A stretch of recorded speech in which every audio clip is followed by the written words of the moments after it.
Vamos entonces en esta mañana a trabajar, mi querida juventud, el curso ya conocido por todos ustedes, con este su amigo el profesor Diego Agurto, el curso de razonamiento verbal.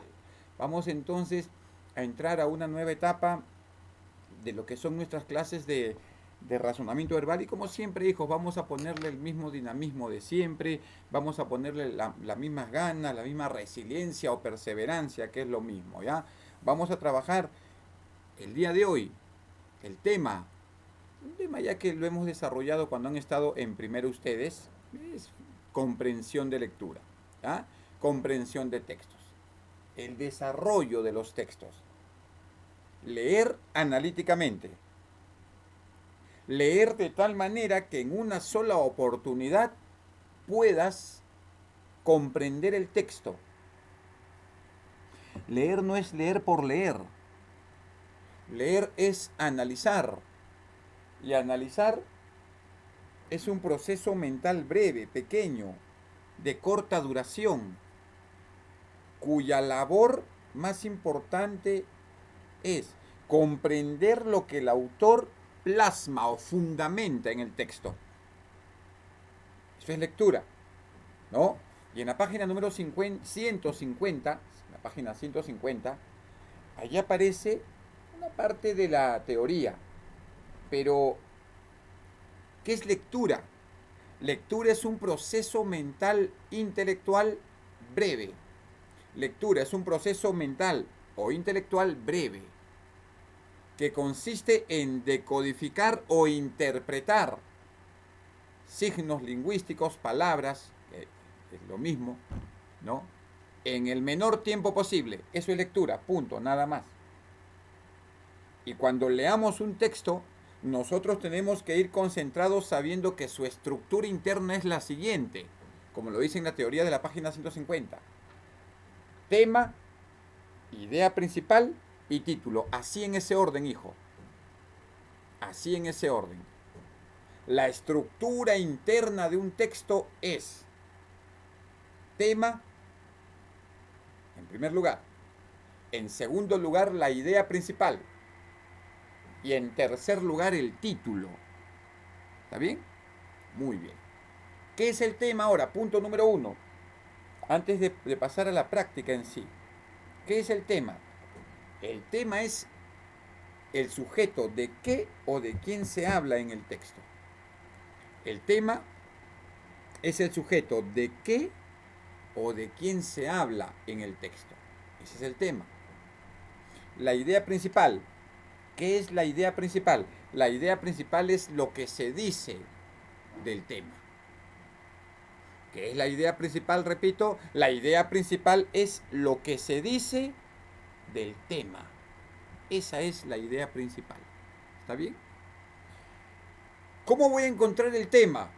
El tema voy a encontrarlo haciéndome la pregunta ¿de qué o de quién me habla el texto? El tema lo voy a encontrar haciéndome la siguiente pregunta. ¿De qué o de quién me habla el texto? Así voy a encontrar el tema. ¿Cómo voy a encontrar la idea principal? Si la idea principal es lo que se dice del tema, entonces yo tengo que formularme esta pregunta. Escucha, ojo. ¿Qué se dice del tema? Si yo respondo a esa pregunta, ¿qué se dice del tema? Entonces encontré la idea principal. Si yo respondo a esa pregunta, ¿qué se dice del tema? Entonces encontré la idea principal. Punto. Nada más. Así de sencillo, hijo. Así de sencillo. Si yo sumo el tema más la idea principal, me va a dar el título. ¿Qué es el título? El título es el nombre del texto.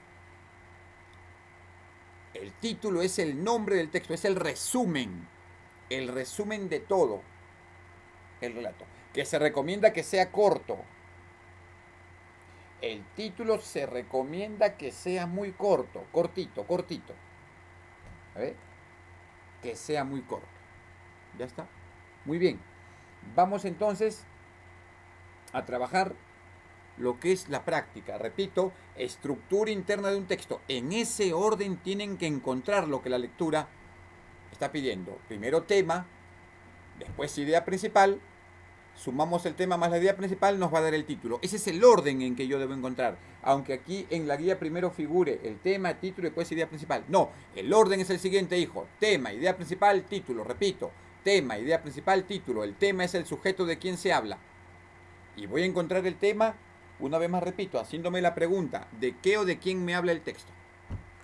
La idea principal, ¿qué es? Lo que se dice del tema. ¿Cómo voy a encontrar la idea principal? ¿Qué me habla del tema? Si yo respondo esa pregunta, entonces tengo la idea principal. Siempre en la idea principal voy a encontrar el tema. Siempre en la idea principal voy a encontrar el tema. Punto. A ver. Sumamos los dos, tema más idea principal, nos va a dar el título. ¿Qué es el título? El título es el nombre del texto, es el resumen de todo el relato, de todo el texto. Fácil. Muy bien. Es la estructura interna de un texto. Vamos a leer el texto número 1, por favor. Vamos a leer juntos el texto número 1. Vamos a ver de qué trata el texto número 1. Leámoslo, como siempre les he dicho, mis queridos hijos, una sola vez. Pero leámoslo de manera analítica, para que en una sola lectura podamos comprender. Y después, cuando vayamos a las preguntas, nuestra memoria fotográfica nos lleve inmediatamente, de acuerdo a la pregunta, en qué parte del texto está. Comenzamos a leer. Dice: la caza, al igual que la pesca, fue desde siempre una actividad colectiva. Allá, mira, empieza al inicio diciendo la caza. Fue siempre una actividad colectiva. La ayuda mutua contribuía a consolidar las relaciones sociales del grupo. ¿Quién contribuía? La ayuda mutua. Y como estamos hablando de la caza, pues dice al igual que la pesca, ¿no? Esto contribuía a la cooperación, la relación grupal. En la antigüedad, el curaca tenía autoridad para enviar a su gente a la caza y el producto obtenido era repartido equitativamente, de manera igual. En la actualidad se practica la caza con la ayuda de perros que persiguen al animal hasta acorralarlo y obligarlo a mostrarse ante el cazador. Aquellos nativos de escaso contacto con el mundo occidental o que no poseen armas de fuego cazan aún con arco y flecha. Poseen una extraordinaria habilidad en su manejo, pudiendo alcanzar a una presa del tamaño de un ave o un mono pequeño situado a 30 metros de distancia. Para la caza de animales grandes del tamaño de un mono maquisapa o mayores, se emplean flechas de punta lanceolada, de paca o de bambú, o sea, como una lanza, ¿no? Para animales grandes. Para los monos pequeños, aves y roedores medianos, se utilizan flechas con puntas de chonta o hueso, más pequeñas, claro, ¿no? La cacería, por sus características y entorno, todo un espectáculo ancestral, antiguo, lógicamente, eso significa la palabra ancestral, ¿no? Que muy pocos hombres de la ciudad han tenido la suerte de presenciar. Entonces, el tema viene a ser la caza. La pesca en la primera línea lo pone solamente como una comparación rápida, certera, precisa. Pero el tema es la caza. El tema del texto nos habla sobre la caza. Y dice que la caza es una actividad colectiva. ¿Por qué? Porque tiene que haber ayuda mutua y eso consolida las relaciones sociales. Mira la primera pregunta. Según el texto, la cacería contribuía, la ayuda mutua contribuía a consolidar las relaciones sociales del grupo. La respuesta, consolidar las relaciones sociales. Y aquí está la resolución.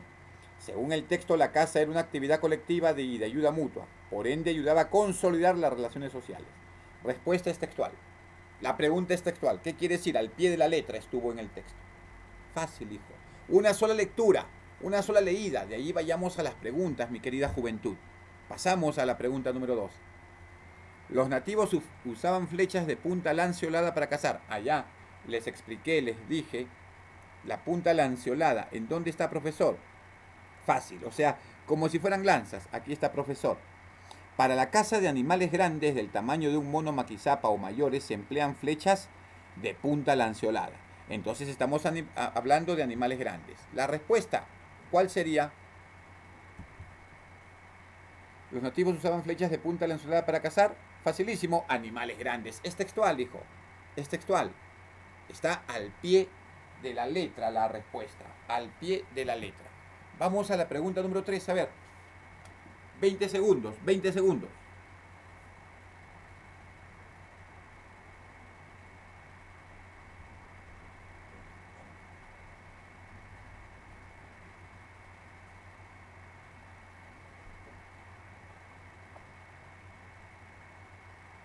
Bien, pasaron 20 segundos. Fundamentalmente el texto que resalta. Fundamentalmente dice. Fundamentalmente el texto resalta. Recuerda que lo que estás haciendo en lectura es estructura interna primero, tema, idea principal, título. Cuando te dice fundamentalmente el texto resalta, ¿a qué se refiere? Ah, profesor, se refiere aquí. A ver, profesor, se refiere. A ver. La idea principal. Ah, no, profesor, pero se pasó la pregunta número 2. Ah, la pregunta 2 sí, hemos hecho animales grandes. Pero fundamentalmente el texto que resalta, idea principal. Entonces me están preguntando la idea principal. Mira, retrocede, a ver. La caza, al igual que la pesca, fue desde siempre, o sea, tiempos antiguos, una actividad colectiva. Siempre. Siempre. ¿Ah? La ayuda mutua contribuye a consolidar las relaciones sociales del grupo en la antigüedad. O sea, la caza es una práctica ancestral, una práctica antiquísima, antigua. La respuesta, la caza, muy bien, profesor, la caza es una actividad colectiva desde la antigüedad. Esa es la idea principal. Y dentro de esa idea principal, mira, encontramos el tema. Aquí está, la caza. Dentro de la idea principal vamos a encontrar al tema. Punto. Respondida la pregunta número 3. Alternativa E. Fácil, hijo, fácil. ¿A ver? Pasamos entonces. Pregunta número 4. El término colectiva se puede reemplazar por... Si estamos hablando que la caza era una actividad colectiva, facilísima pues. Nacional, enriquecida, social, sumada o compuesta. Facilísimo. Es una actividad social. Si es colectiva, es social. Alternativa C. Colectiva social. La respuesta alternativa C. Respondido el texto número 1. Falta la pregunta número 5, profe. Vamos a la pregunta número 5. Vamos a la pregunta número 5. Haciendo su aparición entonces la pregunta número 5. La pregunta número 5 parece que no tuviese nada que ver con el texto, y es cierto. Pero aquí relacionemos temas. Aquí ya es conocimiento, juventud. Aquí es conocimiento, mi querida juventud. Vamos, entonces dice, mira, en la A, José Carlos Mariátegui. Entonces tú tienes que relacionar, poner las letras aquí en los paréntesis. ¿Ya? Vas a ponerlos en tu guía allí.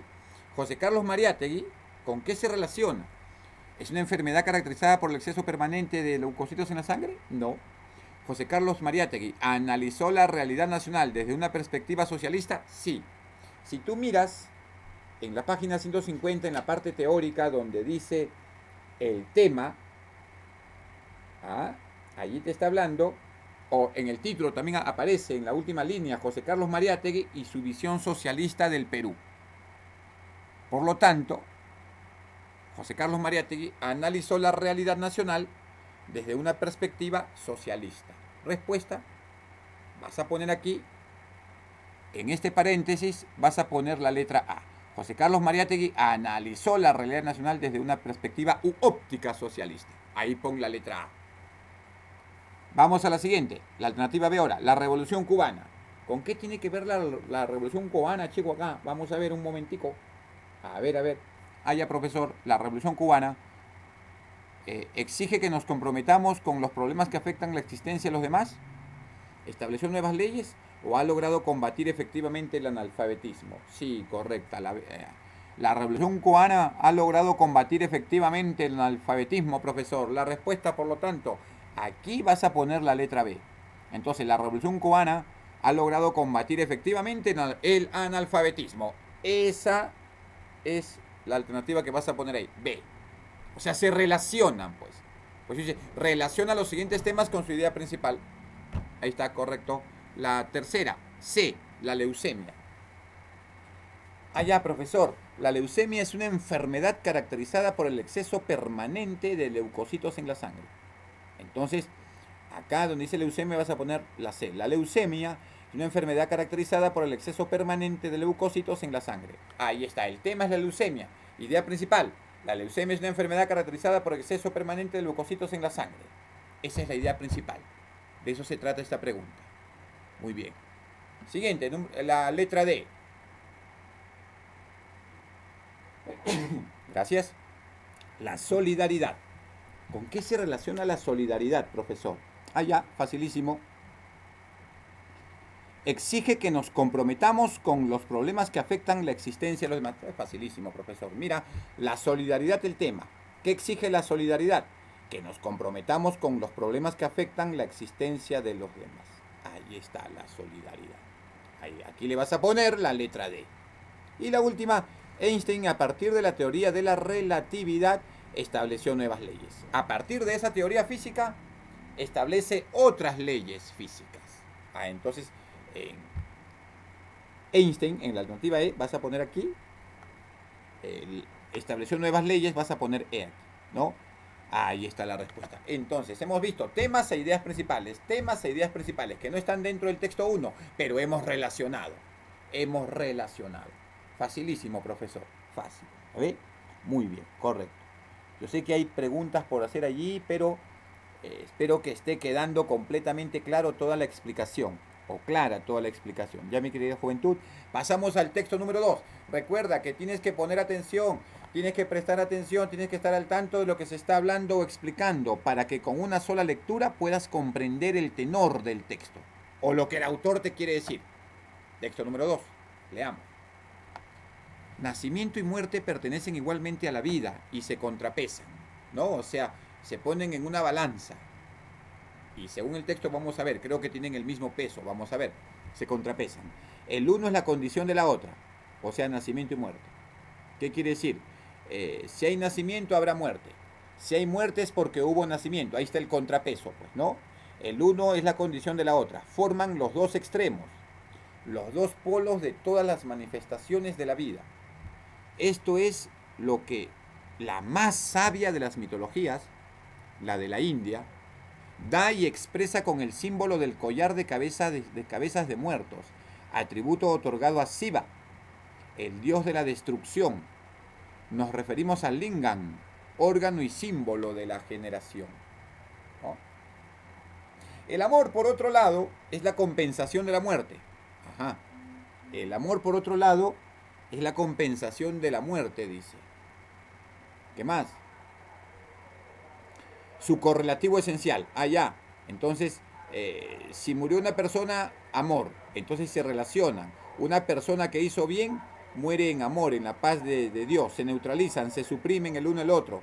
Por eso los griegos y los romanos adornaban esos preciosos sarcófagos en los que aún hoy vemos, en bajos relieves, figuras de fiestas, danzas, bodas, casas, combates de animales, bacanales, etc. En otras palabras, imágenes de la vida más alegre, más animada, más intensa, grupos voluptuosos y hasta sátiros ayuntados con cabras. Qué terrible, ¿no? O sea, dentro de los sarcófagos, no dentro, sino en el exterior de los sarcófagos, allí vemos figuras en bajo relieve que dibujaban, redundantemente hablando, sí, imágenes de la vida más alegre, animada, intensa, grupos voluptuosos, ¿no? Su objetivo era evidentemente llamar la atención al espíritu de la manera más sensible por el contraste entre la muerte del hombre, a quien se llora encerrado en la tumba y la vida inmortal de la naturaleza. Entonces, miren hijos, miren, ¿sobre qué está tratando este texto número 2? ¿Sobre qué nos habla el texto número 2? El por qué la gente ponía esos bajos relieves en las tumbas. El por qué la gente ponía esos bajos relieves en las tumbas. Porque creen en la existencia del más allá. Y sí que existe. Pero ellos suponían que esa vida debía ser alegre, animada, intensa, con grupos voluptuosos. Grábate bien esas palabras, grupos voluptuosos. Entonces, ¿qué más dice? Y hasta sátiros ayuntados con cabras. ¡Wow! Qué terrible eso, ¿no? Sátiros ayuntados con... O sea, pegados, llamémosle así. Su objetivo era, evidentemente, llamar la atención al espíritu de la manera más sensible, por el contraste entre la muerte y la vida en el más allá. Entonces, entre comillas, para que el muerto estuviese alegre, dibujaban en las tumbas estos bajorrelieves. Nada más. Respuesta para la pregunta número 6. Explicado. Leído una sola vez el relato. Principalmente el texto se refiere. Ah, muy bien, profesor. Al motivo de las manifestaciones artísticas, religiosas y funerarias. Entonces, ¿cuál era el motivo por el cual esta gente, griegos, romanos, por ahí hindúes, que también se puede hablar de esa manera, dibujaban esto en las tumbas o en los sarcófagos de la gente, ¿no? Muy bien, pregunta número 6 entonces, alternativa. ¿Dónde aparece? En el medio, profesor. ¿Y cuál viene a ser el tema? ¿Cuál viene a ser el tema? Nacimiento y muerte. Y como motivo de ese nacimiento y muerte, las expresiones artísticas en los elementos funerarios. Alternativa A. Pregunta número 6. Pasamos a la pregunta número 7. En el texto el término voluptuosos pueden ser reemplazados por voluptuosos. Retrocedamos. Voluptuosos. Aquí dice, más animada, grupos voluptuosos. La palabra voluptuoso significa enorme, inmenso. Pero como está hablando aquí del aspecto sensual, de la vida alegre, de una vida más animada, más intensa, grupos voluptuosos y hasta sátiros, ayuntados, pegados o unidos con cabra. Entonces, vamos a ver aquí, voluptuosos, exagerados, joviales y juveniles, enfermos no, eliminamos, sensuales o degenerados. Si estamos hablando de sátiros ayuntados con cabras, vida más intensa, entonces hablamos de degeneración. ¿Y qué es degeneración? Rompimiento de las reglas morales. Rompimiento de las reglas o de las normas morales. Por eso es que se dice vida intensa, vida más alegre, vida más sensual. La respuesta, alternativa E, grupos degenerados. Alternativa E. Para la pregunta número 7. Facilísimo, hijo. Lectura en una sola oportunidad. Lectura, una sola oportunidad, mi querido hijo. Pero tienes que ponerle las ganas y la atención necesaria. ¿Para qué? Para que puedas captar nuevamente, repito, el mensaje o el sentido de él. El sentido del mensaje o lo que el autor te quiere expresar. Facilísimo, hijo. Muy bien. Entonces, vamos al texto número 3. Vamos al texto número 3. Leámoslo juntos. En los lugares más inhóspitos de nuestros Andes, miren, inhóspitos significa inalcanzables. Inhóspitos significa no cultivados. Inhóspito significa de no muy fácil acceso, de difícil llegada. Inhóspito, ¿no? Puede ser desértico, pantanoso, puede ser de, qué sé yo, ¿no? Donde no se puede alcanzar. En los lugares más inhóspitos de nuestros Andes, dice, especies perfectamente adaptadas al medio se han desarrollado para conformar los hoy llamados camélidos americanos. 2 especies domesticadas por el hombre hace miles de años, la llama y la alpaca. Y 2 especies que permanecen en estado silvestre, la vicuña y el guanaco. O sea, domesticados, dentro de estos camélidos encontramos la llama y alpaca. Y los no domesticados, o sea, en estado silvestre, la vicuña y el guanaco. No. Sigamos leyendo, cuarta línea. Estos animales han llegado a tal grado de adaptación con su entorno que logran, por ejemplo, digerir los duros pastos de la puna con un 25% más de eficiencia que los ovinos. ¿Qué quiere decir? Que si en la puna lo que generalmente ellos comen es el lichu, está prácticamente congelado, ellos lo comen. Por eso dice con más eficiencia que un ovino. Si un ovino, una ovejita, por ejemplo, come ese pasto, se muere. Tienes que darle pasto fresco para que esté bien alimentada. Pero estos animalitos no. Pueden comer ese pasto en las peores condiciones y sobreviven, dice el textito. Sigamos. Por su manera de alimentarse, cortando, mira, cortando y no arrancando, o sea, cortan, no arrancan. La palabra arrancar viene que lo sacan de raíz. Los camélidos cortan, dice, y no arrancan los tallos. Por esto causan menor daño a la planta, evitando la degradación de los pastizales, a diferencia de los cascos cortantes del ganado vacuno y las pezuñas de los ovinos. ¿Qué quiere decir? Las pezuñas del vacuno, o sea, de las vacas, toros, esto, ¿no? y las pezuñas de los ovinos, las ovejas, arrancan de raíz las plantas, cosa que para crecer se demora mucho más tiempo que las plantas que son cortadas al ser consumidas por los camélidos americanos. Por eso dice que los camélidos en el momento de alimentar generan menos daño, entre comillas, a la fauna silvestre. Ya está. A la flora silvestre sería y por ende a la fauna, ¿no? Siguiente. Finalmente se encuentran diferenciados para vivir en los variados ambientes de los Andes. De ahí viene inhóspitos, ¿no? Se encuentran diferenciados para vivir en los variados ambientes de los Andes, evitando la competencia entre especies. Así, mientras la vicuña prefiere las zonas altas y áridas donde no pueden vivir otros camélidos, la alpaca habita los bofedales y zonas húmedas, o sea, los lugares pantanosos, la alpaca, ¿no? La llama las laderas de las montañas, donde hay también cantidad de pasto, ¿no? Mientras los guanacos prefieren las zonas desérticas y casi carentes de vegetación. Y no, pero todas zonas inhóspitas, de difícil acceso, ¿ya?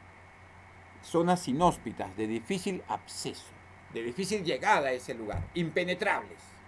Una sola leída del texto número 3. Vamos a desarrollar a ver las preguntas. Haciendo su aparición la pregunta número 8. Vamos a la pregunta número 8. Dice la pregunta número 8. Según el texto, el grupo de camélidos americanos está conformado por, facilísimo pues. Según el texto, el grupo de camélidos americanos está conformado por el camello, eliminamos camello. El caballo, eliminamos. Caballo, burro, no. C, alpaca sí, pero no oveja. Por la palabra oveja, cabra y chivo eliminamos la C. D, por la palabra vaca eliminamos la alternativa D, porque no es un camélido. La E, profe, llama sí, alpaca sí, vicuña también, guanaco también. Respuesta correcta, respuesta mega, alternativa E para todo el mundo. Bien, alternativa E la respuesta, correcto. 481 años de nuestra hermosa ciudad de Camaná, 9 de noviembre, el día de ayer. Muy bien, correcto. Vamos a seguir trabajando entonces. Vamos a seguir trabajando. La pregunta número 9. Se infiere, se deduce, se interpreta, la pregunta 9, que las pezuñas almohadilladas de los camélidos americanos les permiten. Si las pezuñas cortantes de las ovejas y de las vacas, si las pezuñas, escuchen, miren, aquí está, ¿no? Las pezuñas cortantes de las ovejas y de las vacas, ¿no? Entonces, vamos a ver. Arrancan de raíz la hierba, entonces se deduce que las pezuñas almohadilladas no, pues. Entonces, caminar sin erosionar las praderas, sin desgastar las praderas, no. No es una pradera en donde viven, son zonas inhóspitas. Por lo tanto, eliminamos la A y la D. Eliminamos la A y la D, porque donde ellos viven son zonas inhóspitas, inaccesibles. Subir con... No, pues. Subir con mayor facilidad sería, no dificultad. Eliminamos la letra B. Correr sin hacer ruidos molestos o dormir sin resbalarse cuando llueve. Facilísimo, eliminamos la E, profesor. La respuesta, correr sin hacer ruidos molestos. Porque sus pezuñas son como almohaditas, ¿no? Como almohaditas. Respuesta, letra C. Y la pregunta número 10. El término inhóspito, ya hemos visto, mira, el término inhóspito en el texto puede reemplazarse por, que aparece en la parte inicial. Inhóspito es inaccesible. Facilísimo, entonces, la respuesta es desérticos, fértiles eliminamos, frondosos eliminamos porque no tiene nada que ver, sospechosos tampoco, entonces sería desérticos o pedregosos. En el texto dice, en los lugares más inhóspitos de nuestros Andes, especies perfectamente adaptadas al medio se han desarrollado. Para conformarlos hoy llamados camélidos sudamericanos. Entonces, si hablamos de terrenos inhóspitos, pedregosos, llenos de piedras, rocas, cerros, ¿no? Por lo tanto, la respuesta, alternativa D, para la pregunta número 10. Muy bien. Vamos al texto número 4, que es el texto en donde nos vamos a quedar. Solamente avanzamos hasta el texto número 4. ¿Ya? Leamos. Las termitas, una especie de insectos, pueden ocasionar muchos daños a las estructuras hechas de madera. Estas criaturas minúsculas viven bajo la tierra y se abren paso hacia la madera, penetrando en los árboles y casas viejas. Una vez infiltradas en su interior, las obreras comienzan a devorar la madera y muchas veces ocurre que las termitas pasan inadvertidas hasta que el daño ya está hecho. Entonces, el tema del texto vienen a ser las termitas, porque de eso hemos hablado. De las termitas hemos hablado. ¿Está bien? Muy bien. El tema del texto, las termitas. Aquí vas a poner las termitas. En tu guía allí pones las termitas. ¿Está bien? ¿Qué te habló de las termitas? Un título adecuado para el texto. Allá. Las termitas, mira, pueden ocasionar muchos daños a las estructuras de madera. Esa es la idea principal. ¿Qué te está hablando entonces? La idea principal, mira, las termitas pueden causar u ocasionar muchos daños a las estructuras de madera o hechas de madera. La pregunta 13. La idea principal del texto, de acuerdo a esto, ¿cuál vendría a ser? Facilísimo, pues profesor, la alternativa A, lo máximo. Pueden causar muchos daños a las estructuras hechas de madera. Aparece al inicio. Aparece al inicio. Alternativa A para la pregunta número 13. Y el título. Recuerda que el título es el nombre que le vas a poner al relato. Recuerda que el título es el nombre que le vas a poner al texto. ¿Qué nombre le pondrías? Ya. El daño que pueden ocasionar las termitas en las maderas. Sí, muy bien, correcta tu respuesta. El daño que pueden ocasionar las termitas. ¿O qué ocasionan las termitas? A las cosas hechas de madera. Ahí está la pregunta número 2. El daño que ocasionan las termitas a las estructuras de madera. Punto. Respondida la pregunta número 2. Y el texto número 4. Terminamos. Bien, joven. Tu labor es seguir leyendo. Tu labor es seguir practicando. Tu labor es seguir instruyéndote, practicando. ¿Y cómo practicas? Leyendo, leyendo, leyendo. La lectura es el eje fundamental, porque con lectura vas a dominar sinónimos, antónimos, oraciones eliminadas, plan de redacción, término excluido, analogías, oraciones incompletas, conectores, series verbales, todos los ejercicios, hiperonimia, todo eso, palabras sinónimas, parónimas, homógrafas, homófonas, todo eso lo vas a dominar con lectura. Depende de ti, hijo, cada día. En esta difícil situación nos queda como obligación moral el seguir preparándonos. ¿Y cómo nos preparamos? ¿Cómo nos preparamos? Primero, obedeciendo y haciendo caso a Dios. Y segundo, leyendo. ¿Ya? La tarea que va a quedar para ustedes va a ser la página número 174 y 75. Yo la voy a publicar en la plataforma.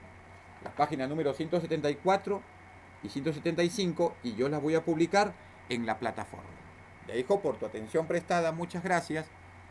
Muchas gracias. Que Dios te bendiga. Que Dios siempre te prospere, al igual que a tu familia. Siempre sigue adelante. Obedece a Dios, obedece a tus padres.